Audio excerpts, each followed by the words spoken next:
सभी भैया बहनों को सुप्रभात। आज हम कक्षा 10 गद्य खंड में अगला पाठ पढ़ते हैं। सर्वेश्वर दयाल सक्सेना द्वारा रचित मानवीय करुणा की दिव्य चमक। तो ये संस्मरण है, इस संस्मरण का आज हम अध्ययन करते हैं। सभी भैया बहन इसका पठन पाठन करेंगे, ध्यान से सुनेंगे। सर्वेश्वर दयाल सक्सेना का जन्म 1927 में जिला बस्ती उत्तर प्रदेश में हुआ। उनकी जो उच्च शिक्षा इलाहाबाद विश्वविद्यालय में हुई। वे अध्यापक, आकाशवाणी में सहायक प्रोड्यूसर और दिनमान में उप संपादक और पराग के संपादक रहे। तो ये दिनमान और पराग है, ये पत्रिकाएं थीं जिनमें ये संपादक रहे, उप संपादक और संपादक। सन 1983 में इनकी आकस्मिक मृत्यु हो गई। सर्वेश्वर दयाल सक्सेना ने साहित्य में बहुत कुछ लिखा है, जिनमें कहानीकार, उपन्यासकार, निबंधकार और नाटककार माने जाते हैं। इनमें प्रमुख रचनाएं काठ की घंटियां, कुआनों की नदी, जंगल का दर्द, खूंटियों पर टंगे लोग, ये कविता संग्रह हैं इनके। पागल कुत्तों का मसीहा, सोया हुआ जल, ये उपन्यास हैं। लड़ाई एक कहानी संग्रह है। बकरी नाटक है। भौं भौं खौं खौं, बतूता का जूता, लाख की नाक, ये बाल साहित्य हैं। चर्चे और चरखे उनके लेखों का संग्रह है। खूंटियों पर टंगे लोग पर उन्हें साहित्य अकादमी का पुरस्कार मिला है। इस प्रकार से सर्वेश्वर दयाल सक्सेना साहित्य जगत में जो है बहुत अच्छे और सर्वोच्च पायदान पर माने जाते हैं। इन्होंने संस्मरण लिखा है। यहाँ संस्मरण स्मृतियों से बनता है और स्मृतियों की विश्वसनीयता उसे संपूर्ण बनाती है। संस्मरण में यहाँ पर फादर कामिल बुल्के पर इन्होंने ये संस्मरण लिखा है। फादर कामिल बुल्के अपने को भारतीय कहने वाले जो बेल्जियम यूरोप के चैम्सचैबल शहर के रहने वाले थे, जो गिरजों, पारदियों और धर्मगुरुओं, संतों की भूमि कही जाती है, परंतु उन्होंने अपनी कर्मभूमि बनाया भारत को। फादर बुल्के एक सन्यासी थे, परंतु पारंपरिक अर्थ से नहीं। सर्वेश्वर ने फादर बुल्के के बारे में जो लिखा है, तो उससे लगता है कि सर्वेश्वर दयाल सक्सेना के फादर बुल्के के आंतरंग संबंध रहे, अर्थात आत्मीय संबंध रहे, जिसकी झलक हमें इस संस्मरण में मिलती है। लेखक का मानना है कि जब तक राम कथा है, इस विदेशी भारतीय साधु को याद किया जाएगा तथा उन्हें हिंदी भाषा और बोलियों में के अगाध प्रेम का उदाहरण माना जाएगा। तो हम इसका अध्ययन करते हैं, अर्थात फादर बुल्के के बारे में यहाँ संस्मरण के रूप में हम इसे पढ़ेंगे। फादर बुल्के को जहरवाद से नहीं मरना चाहिए था, जिसकी रगों में दूसरों के लिए मिठास भरे अमृत के अतिरिक्त और कुछ नहीं था। उसके लिए इस जहर का विधान क्यों हो, यह सवाल किस ईश्वर से पूछें। प्रभु की आस्था ही जिसका अस्तित्व था, वह देह की इस यातना की परीक्षा उम्र की आखिरी देहरी पर क्यों। एक लंबे पादरी के फंसे सफ़ेद चोंगे से ढकी आकृति सामने है। गोरा रंग, सफ़ेद झाई मारती भूरी दाढ़ी, नीली आँखें, बाहें खोल गले लगाने को आतुर, इतनी ममता, इतना अपनत्व इस साधु में अपने हर एक प्रियजन के लिए उमड़ता रहता था। मैं 35 साल से इसका साक्षी था, तब भी जब वह इलाहाबाद में थे और तब भी जब वह दिल्ली आते थे। आज उन बाहों का दबाव मैं अपनी छाती पर महसूस करता हूँ। अर्थात यहाँ पर लेखक ने इस संस्मरण में शुरुआत में बताया है कि फादर बुल्के का स्वभाव सबके प्रति प्रेम और आत्मीयता का था, लेकिन उनकी मृत्यु जहरबाद से हुई। अर्थात जहरबाद उस समय यानी कैंसर कहा जा सकता है, आज के समय में कैंसर का उनके लिए रोग था। तो वो ईश्वर से कहते हैं कि ऐसा दयालु और आत्मीय व्यक्ति जो सबको प्रेम करने वाला हो, साधु जैसा स्वभाव हो, उसकी मृत्यु इस ऐसी बीमारी से हुई, क्यों हुई, ऐसा वो जो है दुख व्यक्त करता है लेखक यहाँ। तो फादर को याद करना एक उदास शांत संगीत जैसा सुनना है, उनको देखना करुणा के निर्मल जल में स्नान करने जैसा था, और उनसे बात करना कर्म के संकल्प से भरना था। मुझे परिमल के वो दिन याद आते हैं जब हम सब एक पारिवारिक रिश्ते में बंधे जैसे थे, जिसके लिए फादर बुल्के थे। हमारे हंसी मजाक में वह निर्लिप्त शामिल रहते, हमारी गोष्ठियों में वह गंभीर बहस करते, हमारी रचनाओं पर बेबाक राय और सुझाव देते, और हमारे घरों में किसी भी उत्सव संस्कार में वे बड़े भाई और पुरोहित जैसे खड़े हो हमें अपने आशीषों से भर देते। मुझे अपना बच्चा और फादर का उसके मुख में पहली बार अन्न डालना याद आता है, और नीली आँखों की चमक में तैरता वात्सल्य भी, जैसे किसी ऊंचाई पर देवदारू की छाया में खड़े हों। फादर बुल्के यानी कि सभी साहित्यकारों के साथ सम्मिलित रहते थे। उनका स्वभाव सबके साथ मिलनसार था। वे एक पुरोहित या बड़े भाई की तरह सभी के परिवारों में घुले मिले आशीर्वाद देते रहे। लेखक ने बताया है कि जैसे देवदारू की छाया में खड़े हैं, अर्थात देवदारू की छाया पेड़ होता है, पहाड़ी पेड़ है जिसकी छाया बहुत देर तक रहती है। तो इस प्रकार का स्वभाव और उनके जो है शारीरिक व्यक्तित्व का वर्णन लेखक ने इसमें किया है। कहाँ से शुरू करें? इलाहाबाद की सड़कों पर फादर की साइकिल चलती दिख रही है। वह हमारे पास आकर रुकती है, मुस्कुराते हुए उतरते हैं। देखिए देखिए, मैंने उनसे पढ़ लिया है और मैं कहना चाहता हूँ, उनको क्रोध में कभी नहीं देखा, आवेग में कभी नहीं देखा, ममता तथा प्यार में लबालब छलकता महसूस किया गया। अक्सर उन्हें देखकर लगता कि बेल्जियम में इंजीनियरिंग के अंतिम वर्ष में पहुंचकर उनके मन में सन्यासी बनने की इच्छा कैसे जाग गई, जबकि घर भरा पूरा था। 2 भाई, 1 बहन, माँ और पिता थे।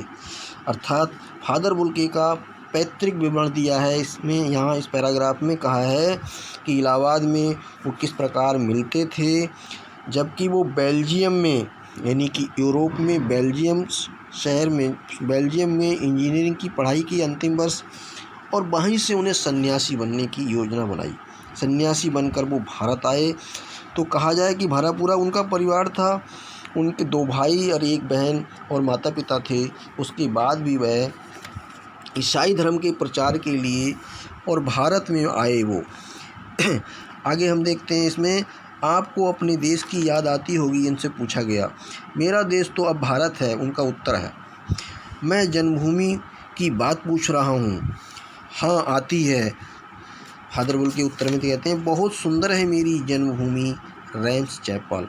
अर्थात यूरोप में जो बेल्जियम देश है, उस बेल्जियम में रेम्स चैमस जो है, रेम्स चैपल, वो उनकी जो है वह नगर उनका जन्मभूमि है। उस नगर की बात की गई है यहाँ। तो कहते हैं आगे, घर में किसी की याद, माँ की याद आती है, बहुत याद आती है। फिर अक्सर माँ की स्मृति में डूब जाते हैं। उनकी माँ की चिट्ठियाँ अक्सर उनके पास ही आती थीं। अपने अभिन्न मित्र डॉक्टर रघुवंश को वह उन चिट्ठियों को दिखाते थे। पिता और भाइयों के लिए बहुत लगाव मन में नहीं था। पिता व्यवसायी थे, एक भाई वहीं पादरी हो गया, एक भाई काम करता, उसका परिवार है। बहन सख्त और ज़िद्दी थी।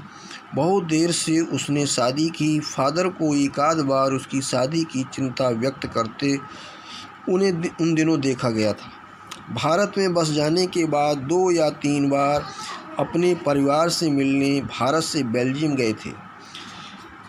आगे कहते हैं, लेकिन मैं तो सन्यासी हूँ, आप सब छोड़कर क्यों चले आए? प्रभु की इच्छा थी कि वह बालकों की सी सरलता से मुस्कुराकर कहते। माँ ने बचपन में ही घोषित कर दिया था कि लड़का हाथ से गया, और सचमुच इंजीनियर की अंतिम वर्ष की पढ़ाई छोड़कर फादर बुल्के इंजीनियर होने और जब धर्मगुरु के पास गए तो कहा कि मैं संन्यास लेना चाहता हूँ, तथा एक शर्त रखी। संन्यास लेते समय उन्होंने शर्त रखी कि मैं भारत जाऊँगा। भारत जाने की बात क्यों उठी नहीं जानता, बस मन में ये था। उनकी शर्त मान ली गई और वह भारत आ गए। पहले जीसेट संघ में 2 साल पादरियों के बीच धर्माचार्य की पढ़ाई की, फिर 9-10 वर्ष दार्जिलिंग में पढ़ते रहे।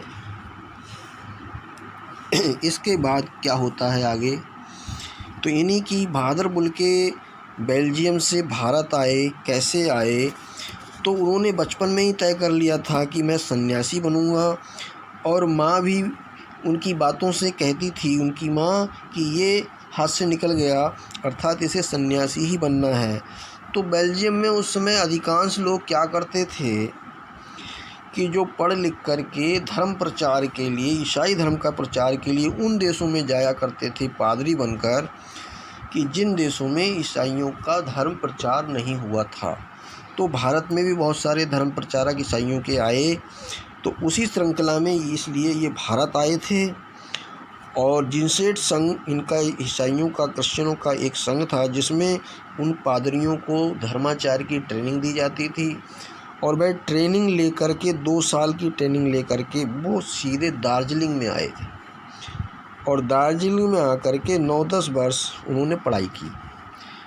इस प्रकार से वो भारत में यहाँ आए। लेकिन भारत में जैसे आए तो यहाँ के संस्कृति में, यहाँ के संस्कारों में, यहाँ के सामाजिक शिष्टाचार में ऐसे रस बस गए कि वो आए तो ईसाई धर्म का प्रचार करने के लिए थे, लेकिन हिंदी और हिंदू धर्म उन्हें इतना भाया कि वो इसी में जो है संलग्न हो गए। तो अगले हम पढ़ते हैं इसमें,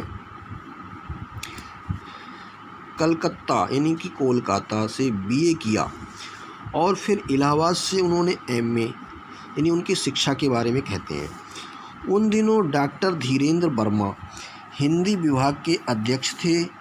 शोध प्रबंधन प्रयाग विश्वविद्यालय के हिंदी विभाग में रहकर 1950 में पूरा किया। रामकथा, उत्पत्ति और विकास, परिमल में उनके अध्याय पढ़े गए थे। अर्थात परिमल नाम से एक समिति थी जिसमें बैठ कर के उस समय के साहित्यकारों की रचनाओं, कविताओं का वहाँ पर व्याख्यान हुआ करता था और कविताएं सुनाई जाती थीं। तो इन्होंने जो शोध किया 1950 में किया, अर्थात पीएचडी की, और विषय था रामकथा, उत्पत्ति और विकास, और उनकी कृतियाँ वो परिमल सभा में बैठ कर के उनका अध्याय पढ़े जाते थे उनके ये। उन्होंने और क्या क्या लिखा, फादर ने मातरलिंग के प्रसिद्ध नाटक बर्ड ब्लू का रूपांतरण भी किया, नील पक्षी के नाम से, यानी कि जो ब्लू बर्ड नाम का जो पक्षी नाटक है उसका जो है रूपांतरण हिंदी में किया, और उसका नाम नील पक्षी था। जेवियर्स कॉलेज रांची में हिंदी कोर्स तैयार किया, और बाइबल का भी अनुवाद हिंदी में किया। वहीं वो बीमार पड़े तो पटना आए, दिल्ली आए और चले गए। 47 वर्ष भारत में रहकर और 73 वर्ष की ज़िंदगी जीकर इस दुनिया से चले गए। अर्थात यहाँ इस संस्मरण में बताया गया है कि उन्होंने एक साहित्यकार के रूप में जो है रामकथा, उत्पत्ति और विकास, इस पर उन्होंने शोध कार्य किया। बहुत बड़ी पुस्तक लिखी इन्होंने। और मातरलिंग एक प्रसिद्ध नाटककार, उनके नाटक ब्लू बर्ड का रूपांतरण हिंदी में किया इन्होंने।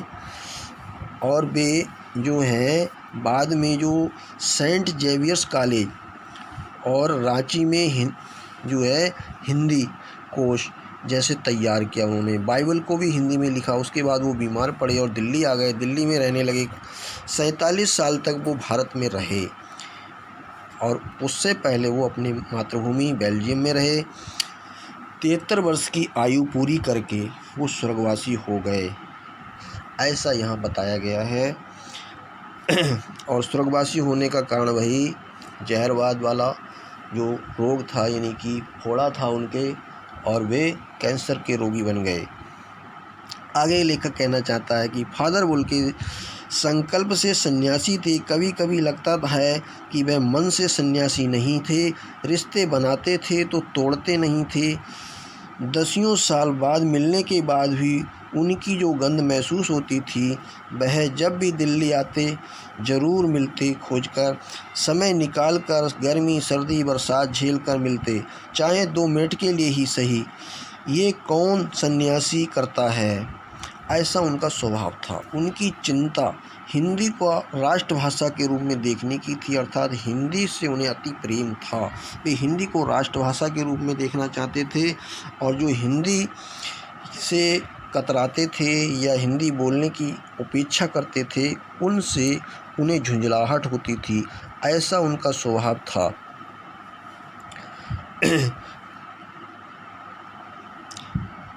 तो आगे लेखक कहना चाहता है, आज वह नहीं है, दिल्ली में बीमार रहे और पता नहीं चला। बाहें खोलकर इस बार उन्हें गले नहीं लगाया।